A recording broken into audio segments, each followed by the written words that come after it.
Tell me about your ranch, because they are actually looking here for us. And you're a tomato king, I've heard.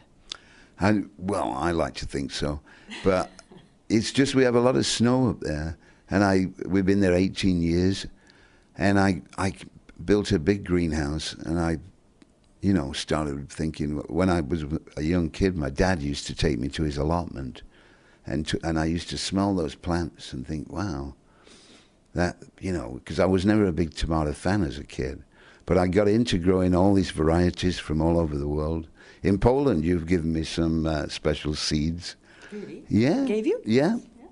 And, so what I like to do is, you learn different things about how to make them taste better.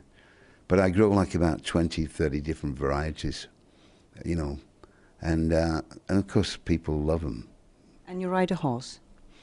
I haven't ridden for a bit. I mean, I was starting to get the hang of it, but horses can be very strange, can't they?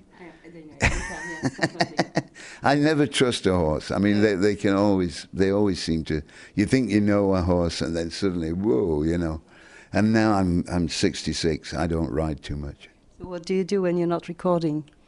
I live we live on what they call the western slope of Colorado, which is not a ski area, but these beautiful mountains, And these trails from around our house, I can walk for hours without seeing a soul.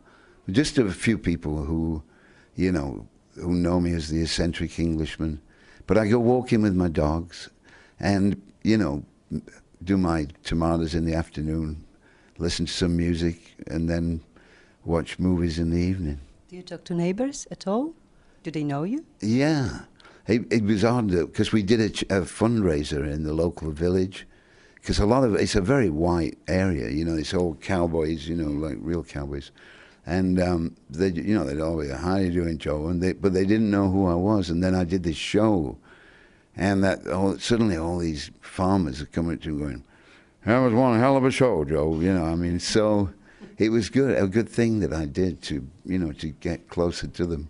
Why USA instead of England? I've never quite been sure about that. About 75, I would sort of, instead of coming back to England after a tour, when I would just sort of hover around, California. I lived in LA for a few years. And it became like my second home. Yeah. Is it dangerous to record in LA? You said once it was earthquakes, some burnings in LA while you were recording a record. And this time you did the same. Weren't you afraid? Well, when you've lived in California for years, it's such a beautiful place. What you lose on the roundabouts, you gain on the swings, or the other way around.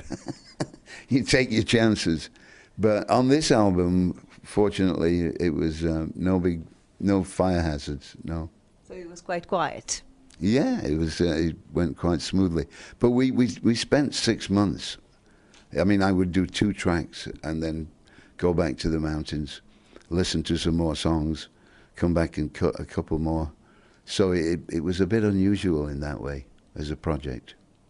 Thank you very much. What would you say to the young people on your foundation if they say that we would like to be like you, Joe?